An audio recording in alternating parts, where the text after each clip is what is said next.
Hi everybody, Catherine St-Pierre at Physikinaction. Today we are covering dealing with poor body image in this health and fitness edition dated May 5th, 2015.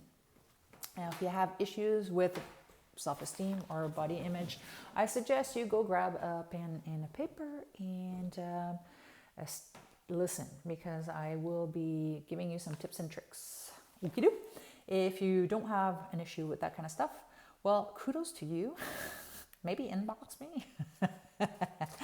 Maybe you can just laugh at me anyways. So, somebody can laugh at me.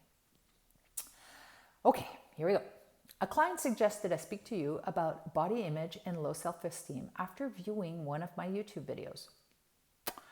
She said I made a comment about being fat. Me? I never do that. People call me crazy when I say things like I feel fat or I look fat or I just like some aspect of my body. I know from experience that most people of high status or in a role model position tend to have either a I am all that, get used to it attitude, or what are they thinking? What will they say next kind of attitude. I'm more of the girl next door. I do not feel like I have anything special to offer and no special features, but people seem to migrate or gravitate towards me. Don't get me wrong, I love the attention, but I rarely feel worthy of it. True story. Being over 40 in my professional career as a kinesiologist, physical appearance is a big deal and changes are apparent and inevitable. Hormones fluctuate, skin texture changes, muscles need more work to be maintained, joints are stiffer, weight loss becomes more challenging. Literally, if I put on 5 pounds, 20 people will say, "Did you put on some weight?" But on a positive note, I've become wiser, or at least I hope I have. We live and learn. We have ups and downs. If we are lucky, we begin to accept what we cannot change and strive to improve what we have the power to change. Here's a little pep talk to all you gorgeous young people. Oh my God, I'm sugarcoating it. First of all, know that you are all beautiful in your own special way. And more sugarcoating. Everybody has their own likes and dislikes. But that should not affect you, as it is what makes us individual. Do me a favor. Next time you're in a public place, preferably alone as to not have a biased opinion, take time to people watch. Watch people without any judgment. Just analyze with an open mind. For goodness sake, please don't stare. My favorite activity in the world. No kidding. Okay, here we go. Now, this is where you need to write down something, or at least try to remember this. Now, take 15-20 minutes and take notes. Just pretend you're working an assignment and answer these 5 questions. What are you looking at? What do you notice? That's 1. 2. What do you like about them and why? 3. What do you dislike about them and why? At first glance, 4. At first glance, do you feel attracted or repulsed by them? Like, do you want to get to know them or no? Okay. 5. Are they similar or different than you and why? This little exercise will make you reflect on the reasons that you tend to judge other people. Often we either like or dislike traits that we ourselves struggle with. For example, it's pretty specific. I personally dislike ignorant and closed-minded people. They make me clench my teeth. If accompanied, don't judge me. I'm telling you what I wrote. Okay. If accompanied, I may reply something like, I remember being that ignorant once upon a time. Damn, I was dumb. I don't say it to be mean, but I remember not knowing any better at that period in life. True story. Now, if we apply this to physical traits or features, we will soon realize how strongly it affects each and every one of us differently. Let's just say you dislike love handles. And this is not specifically me, but I know a lot of people that don't. Okay. Instinctively, you will be drawn to look at other people's love handles. How dare you? If the person has larger love handles than you, you may react with disgust when they freely expose them. You may even say things like, if I looked like that, I'd hide those and be ashamed of myself. Ooh, that sounds familiar. Ooh, hot spot. The opposite can occur as well. For instance, you see someone with what you perceive as being perfect midsection, and you either idolize them or feel envious and jealous of what they have and that you want. I've had a lot of clients, oh, your abs, you got fantastic abs. Oh, you got dude, I work my freaking ass off. Unless you're working your ass off like that, you're not going to have them. I mean, unless you're genetically predisposed, right? So, funny how that works. Huh. Cat, why do we feel this way?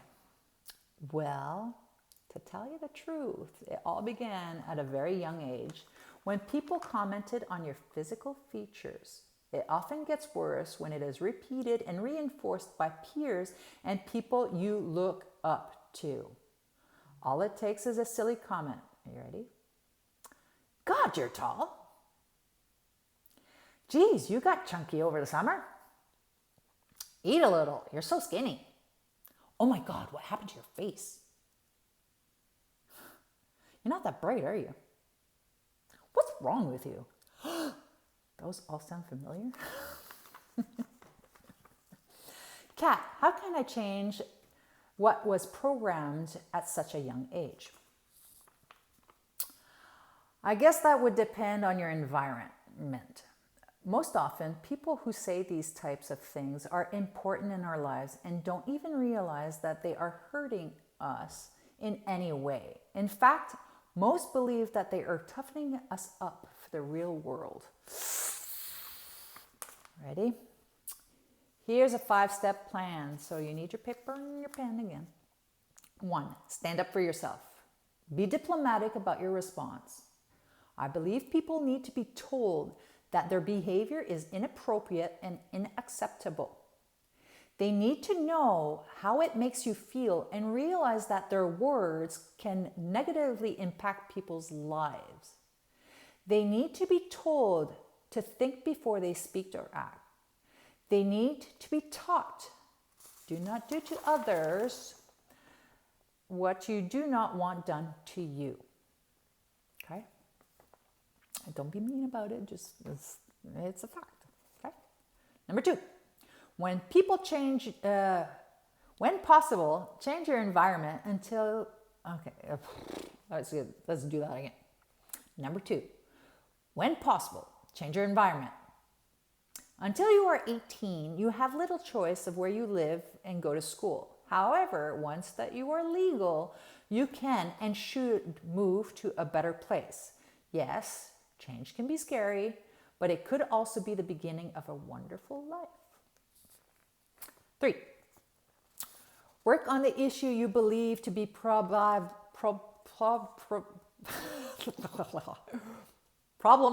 There you go. For you. Learn everything and anything about the topic. Verify the pros and the cons of all the solutions.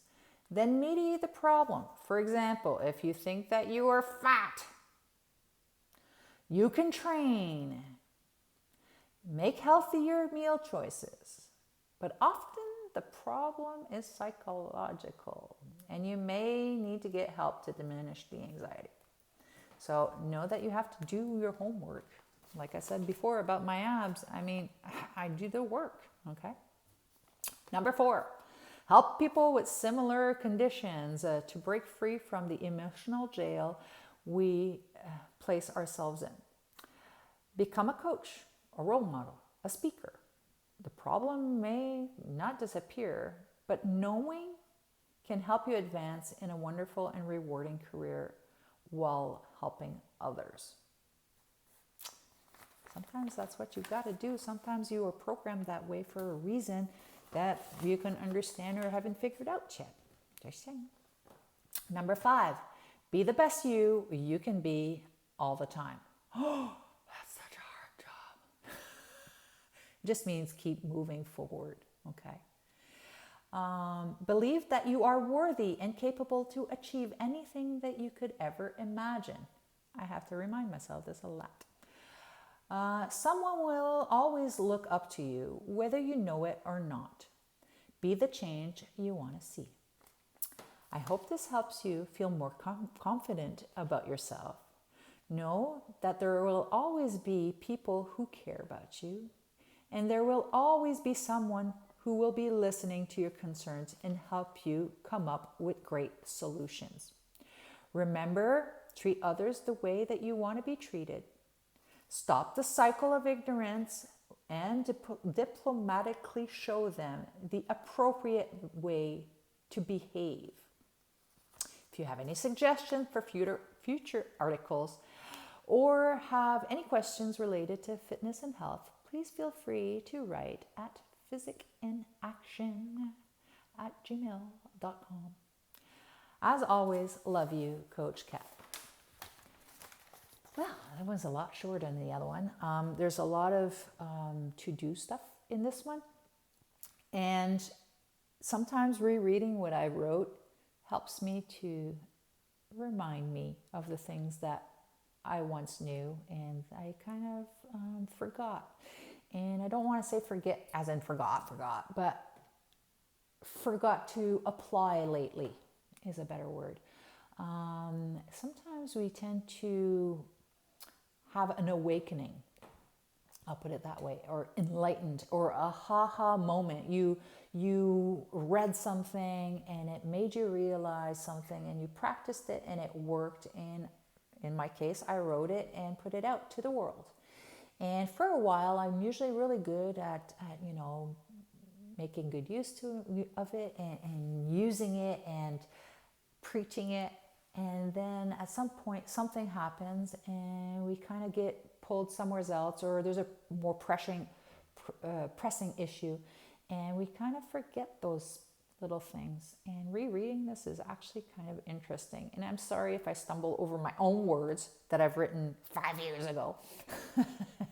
But I've never really been a good reader in public. It's just one of those things. I get nervous and I want to add my word to it because, well, that's what hyper people do. And then you kind of lose your spot. So with that being said, hopefully that you can appreciate what was here. If you know anybody that kind of needs this kind of information, please share. If you like any of this stuff, I'm not doing much physical stuff right now because I have a physical issue that I'm trying to keep under control right now. So there's like no challenges and stuff like that. But heck, I have 200 videos. Go watch another challenge. But this is information that I feel needs to be out. And if you like what you're hearing and want to hear more of it, please subscribe and like, and you can comment. Just be nice, diplomatic. Do unto others what you wish be done unto you. Just a reminder. I love you. Have a great day.